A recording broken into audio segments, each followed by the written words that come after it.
Nós somos uma, né? Anas, nós somos Anas. Ana sou eu, Ana são vocês e Ana somos todas nós que estamos em busca do mais do Senhor, que estamos em busca de relacionamento. Gente, tudo acontece, toda transformação, toda cura acontece a partir do relacionamento que nós temos com Deus. E relacionamento, o que é? Relacionamento é intimidade. Nós buscamos essa intimidade. Que muitas vezes as dores que nós carregamos distorcem esse relacionamento com Deus. Não nos afasta, mas distorce esse relacionamento com Deus. Cria um ruído. Ter intimidade com Deus, ter relacionamento com Deus é primordial para escutar a voz de Deus. Bom dia, Jenny, Regina, bom dia, sejam todos muito bem-vindos, então, nesta manhã, né, maravilhosa, que temos a graça de estarmos vivas, de estarmos saudáveis e de principalmente trabalhar o nosso coração, né, receber mais de Deus essa manhã. Então, anotem aí, ó, antes, Deraci, bem-vinda. Quanto mais coraçõezinhos vocês enviarem, quanto mais coraçõezinhos vocês puderem no cantinho aí de baixo esquerdo, eu sou muito ruim, direito, lateralidade não é comigo, direito da tela, quanto mais coraçõezinhos vocês enviarem, mais o Instagram distribui, mais almas são tocadas. O nosso propósito aqui, ele é único, é de poder trazer mais almas para Jesus, para o Senhor, através dessa palavra, tocar os corações, não só com esperança, mas com certeza. A esperança, Jesus ele é a nossa esperança, mas para mim ele é a certeza. A esperança parece que é de algo que vai acontecer, e Jesus, gente, ele já aconteceu na tua vida, ele já é real na tua vida. Jesus é a certeza na tua vida, ele é a esperança que através dele os planos de Deus irão se cumprir, mas ele é a certeza, nós temos a certeza. Olha que coisa maravilhosa ter a certeza da presença de Deus na tua vida, ter a certeza de que ele é real, ter a certeza de que ele está conosco agora esta manhã. Isso é magnífico, que o Senhor possa abençoar a vida de vocês para que esta palavra chegue onde ela precisa chegar e vire a chave que precisa virar nesta manhã. E nós começamos com João, amém, João capítulo 2, versículos do 2 ao 5, que diz assim: Jesus e seus discípulos também haviam sido convidados para a celebração durante a festa. Durante a festa o vinho acabou e a mãe de Jesus disse: eles não têm mais vinho. Jesus respondeu: por que a senhora está me dizendo isso? Minha hora ainda não chegou. Essa passagem que vocês já devem ter escutado, nós vamos olhar ela de vários ângulos que eu tenho certeza que vai falar contigo. Ao ler a passagem das bodas de Caná, que na verdade Jesus ele foi convidado para um casamento. Antes de existir os milagres, antes de existir as maravilhas, quando Jesus assume o ministério, quando ele era simplesmente o filho da Maria, ele foi convidado para estar nesse casamento. Vamos começar por aqui. Jesus foi convidado para a festa antes mesmo de realizar qualquer milagre público. Ele não foi chamado por interesse, por aquilo que poderia fazer, mas simplesmente por quem ele era. Percebam o quanto isso é genuíno. O quanto, nós vamos ter dois olhares a respeito disso. O primeiro, o quanto que isso é genuíno no sentido de convidarmos Jesus para habitar a nossa vida, para habitar a nossa casa, para habitar e ser os nossos planos, independente daquilo que ele possa te oferecer. Independente daquela mudança, independente daquele milagre, independente daquela cura.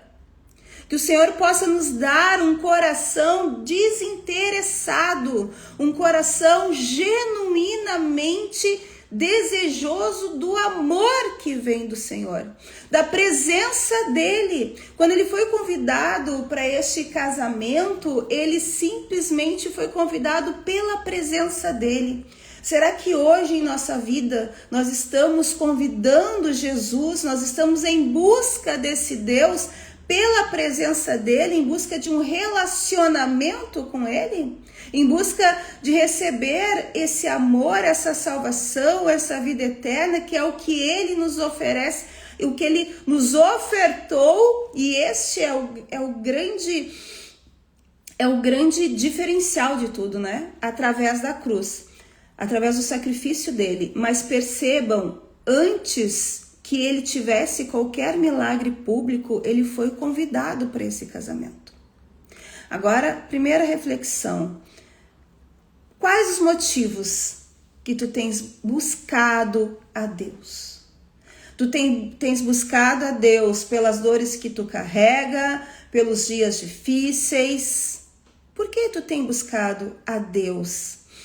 Vale buscar a Deus quando os dias não são bons? Vale, sempre é válido buscar a Deus, a Jesus. Mas por que eu não o faço quando os dias também são bons? Por que eu me esqueço quando os dias também são bons? Por que eu não priorizo quando os dias também são bons? Nós mesmas, trazendo isso para a nossa vida, nós não nos sentimos desconfortáveis quando alguém nos convida para uma conversa, para um café, para um chá, para um almoço, e tu sabe que aquela pessoa tem uma segunda intenção.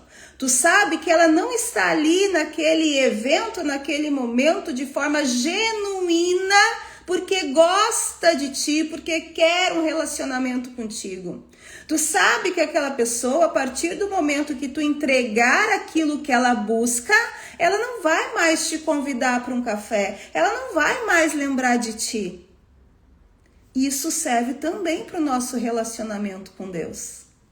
Nós precisamos convidá-lo à nossa mesa, convidá-lo à nossa vida, convidá-lo ao nosso coração, independente daquilo que ele pode nos prover. Independente se ele nos ouviu ou não. Esse relacionamento genuíno, por amor, por desejo da presença dele, que nós precisamos começar a cultivar. E a presença dele precisa ser mais importante do que as tuas tarefas. A presença dele é mais importante do que os teus 10 minutinhos a mais na cama.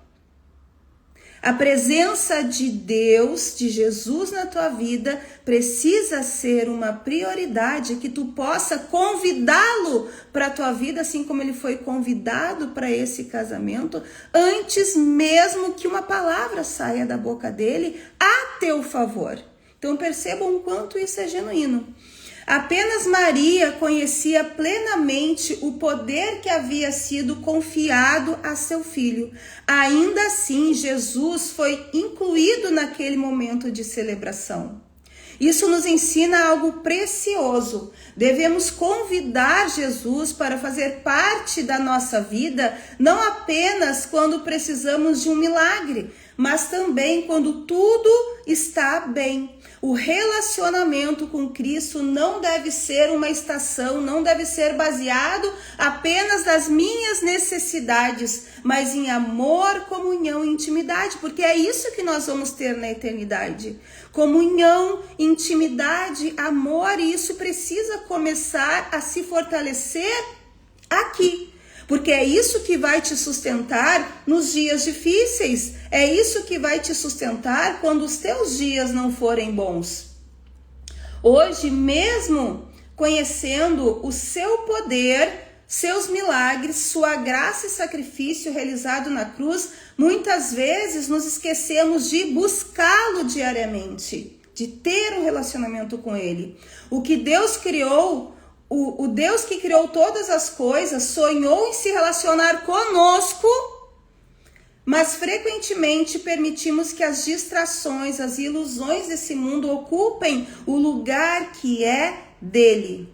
Ao ouvir Maria dizer que o vinho havia acabado, Jesus respondeu: minha hora ainda não chegou. Percebam, Jesus, ele estava em forma humana. Justamente uma das questões para sentir as nossas aflições. Tanto que ele carregou as nossas aflições e os nossos medos até aquela cruz. Mas percebam, Jesus, ele queria dar uma postergadinha, porque ele sabia que a partir do momento que ele começasse a realizar os milagres e as maravilhas, uma direção sem volta estaria sendo tomada. Qual a direção sem volta na tua vida que tu precisa tomar, que tu precisa decidir e tu ainda está presa no medo, tu ainda está presa na postergação, tu ainda está presa no amanhã eu vejo? No filme The Chosen, Maria, nesta cena, olha para Jesus e diz: se não agora, quando? E Jesus te diz esta manhã: se não agora, Sandra, quando? Se não agora, Laís, quando? Quanto tempo mais tu vai esperar para o propósito que Deus quer cumprir através da tua vida? Para que os planos de Deus se cumpram na tua vida, para que a tua busca de relacionamento com Deus se torne realmente íntima. Ser filha de Deus não pode ser um título. Eu sou filha de Deus. E o que isso te diz? O que isso representa? Ser filha de Deus requer um posicionamento de relacionamento com Ele. Os filhos que não se relacionam com seus pais, as filhas que não se relacionam com seus pais, têm um relacionamento de ruídos, um relacionamento de distância. Ser filha não é o suficiente para garantir que tu esteja alinhada à graça de Deus. Ser filha não pode ser um simples título se tu não vive esta paternidade, se tu não vive esta filiação. E tudo volta para o relacionamento. E muitas vezes nós comparamos o relacionamento que nós temos com os nossos pais com o relacionamento que nós temos com Deus. Os nossos pais, a nossa mãe, o nosso pai, ele queria nos alinhar de forma que tu tinha que ser perfeita, tu não podia errar, tu tinha que receber boas notas, tu não podia cometer injustiças, tu não podia dar motivos para as outras pessoas falarem mal de ti. Os nossos pais muitas vezes moldaram no nosso coração uma condição de perfeição. E nós levamos isso para o nosso Pai do céu, para o nosso Pai eterno. Como se a condição para nos apresentarmos diante dele tivesse que ser um alinhamento de perfeição. Eu não posso pecar, eu não tenho pecados. Lógico, o pecado, ele me corrompe, o pecado, ele me afasta da presença de Deus, inclusive me colocando culpa de que eu não sou digna. Essa palavra vocês acabam falando muito. Digna, não sou merecedora. Compreendam, o posicionamento de filha diante de Deus não é nem nunca foi a respeito de merecimento. Porque não é sobre ti, é sobre Jesus. O que te justifica diante de Deus não é o quanto tu é boa. Lógico, ser boa, fazer as coisas corretas te alinham diante de Deus, naquilo que Ele espera de ti. Mas não é uma condição. Tu não vai conseguir alinhar se tu não tiver na presença. O alinhamento vem a partir da presença e não a presença vem depois do teu alinhamento. Essa desculpa, essa acusação que o mundo te coloca só vai te afastar mais de Deus. Só vai tornar esse relacionamento algo cada vez mais distante na tua vida. Mas voltando, percebam, Jesus, ele teve um receio, ele disse, ainda não é a minha hora. Mas teve uma mulher sábia, que não foi mãe de Jesus por acaso, onde Deus mostrou no coração o que ela deveria fazer.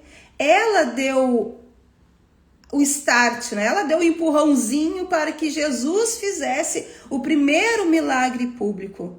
E assim a história dele, né, como o Messias, teve início.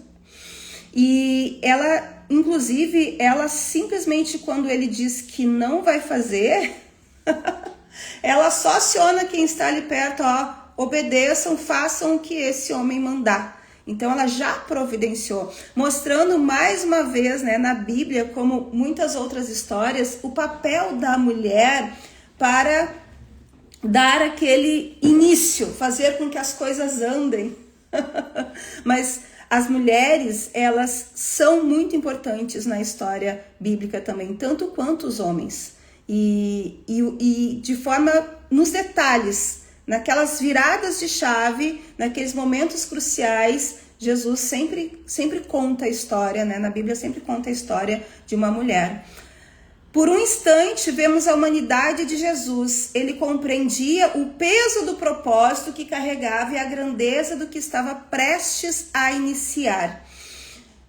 Antes de um grande chamado, antes de um grande propósito, ou inclusive, me perdoe, nem sempre antes, porque a gente começa muito motivada, mas durante o percurso de um chamado, de um propósito, vocês vão pensar em desistir, vocês vão pensar em postergar, vocês vão tentar achar um jeito fácil.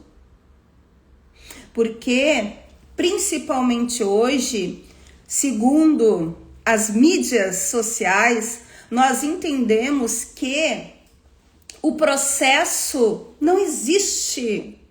O processo é algo maçante, o processo é desnecessário, temos um atalho aqui. Temos, né, os 5 passos para um milagre. Temos enriqueça em 3 meses. Seja quem você sempre quis ser e veja a vida se transformar. Ignore isso, seja fiel àquilo. Fórmulas mágicas. E quando nós precisamos passar por um processo, seja emocional, seja físico, nós achamos dolorido, nós reclamamos, nós nos vitimizamos, nós falamos, Senhor, por que eu, por que comigo? A vida da fulana é tão mais simples, ela é tão feliz, eu sou tão certinha, sou tão isso, tão aquilo, e o Senhor não olha para mim, não opera em mim. E o processo que Deus está nos colocando, ele é o próprio propósito. Existe um propósito no teu processo. Nós precisamos desmistificar isso, sair desta ilusão de que as coisas nesse mundo, com Jesus, se tornam todas milagrosas. Tu faz uma oração, vai cair maná do céu hoje. E mesmo quando caía maná do céu, era em função do propósito e não tirava o povo de Israel que estava passando pelo deserto da condição de deserto. O Jesus, Deus, mesmo te entregando algo hoje que tu precise para passar por esse deserto, para passar por essa tempestade, pode ser que não te tire do deserto e da tempestade agora, mas que te dê sustento. A fé, ela é o sustento para o deserto, sustento para a tempestade. A fé é o que nos sustenta. E o mundo, ele não quer que tu seja sustentado nesse processo que vai te fazer crescer, que vai te fazer evoluir, que vai te abrir portas.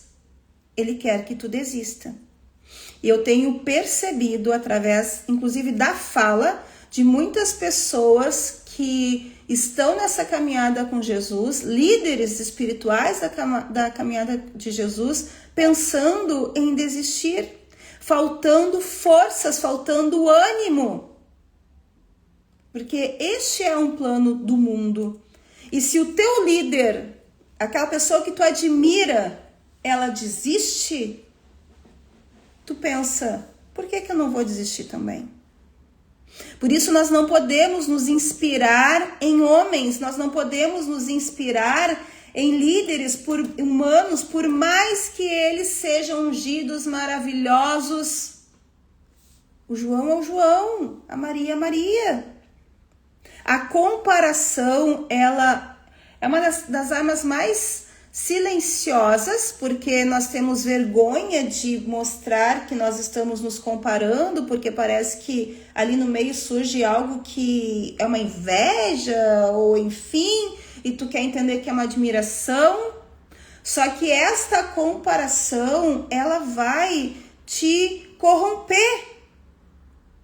Por isso, olha para Jesus, que ele seja o teu modelo, que ele seja aquele que tu admira. E lógico, né? Nunca se compare com, porque daí a frustração vai ser inevitável. Mas com esta palavra, o que nós estamos entendendo, onde o nosso olhar está também o nosso coração. Sabemos aquilo que Deus colocou em nosso coração. Sabemos qual é o próximo passo. Tu sabe. Mas sabe por que às vezes tu fica estagnada? Porque o próximo passo, ele pode te exigir abrir mão de alguma coisa. Tu não vai poder ter tudo. Não vai poder ter tudo. Vai ter que abrir mão de. E nós não queremos abrir mão de. Nós queremos só receber. Jesus teve que fazer escolhas. Nós temos que fazer escolhas todos os dias. E nem sempre as nossas escolhas estão alinhadas às prioridades de Deus na tua vida. E prioridades de Deus não é simplesmente, viver a espiritualidade o dia inteiro. Mas é que ele precisa... O que é prioridade? A primeira coisa. Vamos começar por aí. Nós temos outras prioridades, né? Nós temos uma linha de 6 prioridades. Mas qual é a primeira? Jesus. A tua fé. Porque é isso que vai te sustentar, é isso que vai fazer com que tu não desista, é isso que vai fazer com que tu consiga abrir mão de. E geralmente esse abrir mão de está relacionado a prazeres, facilidades, o gostosinho que a vida diz que tu nasceu para isso. E tu pode ter isso, desde que isso não ocupe o lugar de Deus na tua vida. Sabemos que Deus... deixa eu ver aqui. Tá, sabemos aquilo que Deus colocou em nosso coração, sabemos qual o próximo passo. Sabemos que existe um chamado, mas adiamos. Mais um pouquinho aqui, deixa eu ver. Já vamos terminar aqui, ó. Os servos não sabiam o que aconteceria depois, eles apenas obedeceram. Quando Jesus disse para eles, né? Então aqui, pulei essa parte. Então surge uma pergunta que confronta o coração. Se não agora, quando? Se não for agora, o momento de buscar mais presença de Deus na tua vida vai ser quando, Maria? Se não for agora o momento de obedecer a sua voz, vai ser quando? Se não for agora o momento de abandonar o medo e confiar em Deus, vai ser quando? Maria não insistiu nem discutiu, apenas disse aos servos: façam tudo o que ele lhes mandar. Que resposta extraordinária de fé. Jesus não deu uma instrução, ou melhor, Jesus deu uma instrução simples: encham os potes de água. Os servos não sabiam o que aconteceria depois, eles simplesmente obedeceram. Aqui fica outra chave. Às vezes, Deus vai te dar só uma instrução. Não vai te dizer por quê e nem para quê. Ele simplesmente vai te dar uma ordem, uma orientação. Ele vai te dizer, Rosa, faz tal coisa. E a Rosa vai dizer assim, como assim, Senhor? Ele disse para esses homens, para esses servos, tragam água encham esses potes com água. Ninguém sabia o que iria acontecer ali. Mas eles foram o quê? Obedientes. A obediência, eu sinto que é algo que nós tentamos contornar a todo tempo. A obediência, ela não aceita fazer do nosso jeito. A obediência é um comando que Deus dá na tua vida, no teu coração, que não peguem essa chave. Talvez não vá fazer sentido. Talvez não vá fazer sentido. Mas Deus sabe o próximo passo. Obediência sem confiança não acontece. Anotem aí no caderninho de vocês. É impossível eu ser obediente se eu não confiar. Porque a instrução que vem de Deus, dos céus, esse relacionamento de intimidade que tu busca com Deus, e através da própria palavra da Bíblia, Aline, eu não consigo ouvir a voz de Deus ainda, eu não tenho essa intimidade suficiente, eu não compreendo. Vai ler a Bíblia, minha filha. Na Bíblia estão as instruções, na Bíblia existe a palavra, na Bíblia, através da palavra da Bíblia, Jesus vai falar no teu coração. Mas, voltando, não existe obediência, ou melhor, não existe obediência sem confiança. Se eu confio, eu obedeço. Se eu não faço do jeito que o Senhor está me mandando, e às vezes é simplesmente o jeito certo. Tu sabe o jeito certo. Tu sabe que tu está dando uma curva. Tu sabe que aquela fofoquinha lá foi desnecessária. Tu sabe que aquele comentário construtivo não precisava existir. Tu sabe que tu não precisava comparar, falar da vida da fulana para diminuir ela, para te achar que tu não está tão errada assim. Tu sabe, tu sempre sabe. Às vezes ouvir a palavra de Deus é simplesmente fazer o que é certo. E que é uma forma de entender, eu não tenho certeza se eu estou ou não fazendo a vontade de Deus. Essa situação que tu estás enfrentando, esse comportamento que tu estás tendo, tu conseguiria confessar para Deus, para Jesus, se ele estivesse na tua frente agora, te sentindo orgulhosa? Jesus, olha só, falei da vida da Maria, ou perdi minha paciência, ou tu teria orgulho? Tu teria de compartilhar com Deus o que está acontecendo na tua vida nesse exato momento? Se a resposta é não, sinal que tu não está sendo obediente. Se a resposta é não, sinal que tu não confia o suficiente. Se a resposta é não, a tua carne é prioridade e não a presença de Deus. Então, fica esta reflexão que tenho certeza que falou aí no coração de quem precisava falar. A glória de Deus não se revela apenas nos grandes acontecimentos, ela se manifesta na rotina, nas pequenas decisões de fé, nos atos simples de obediência e na vida daqueles que escolhem confiar. E isso nós aprendemos e vivemos muito. As Anas, né? Nós temos uma mentoria, a mentoria das Anas, que ensina, que trata o coração de mulheres. São mulheres, né? Nós já temos uma nova turma, que estão sendo gestadas, estão sendo geradas dentro desse relacionamento com Deus. Estão aprendendo a ser filhas, aprendendo a ser propósito, aprendendo a ser o chá, encontrar os seus talentos, usar isso a favor da criação, daquilo, do servir que o Senhor nos pede, porque nós fazemos para Ele, por Ele, que estão aprendendo a testemunhar aquilo que Deus tem transformado na sua vida, que são mulheres que, assim como Ana, mãe de Samuel, estão acessando a Deus num relacionamento de real intimidade e transformação.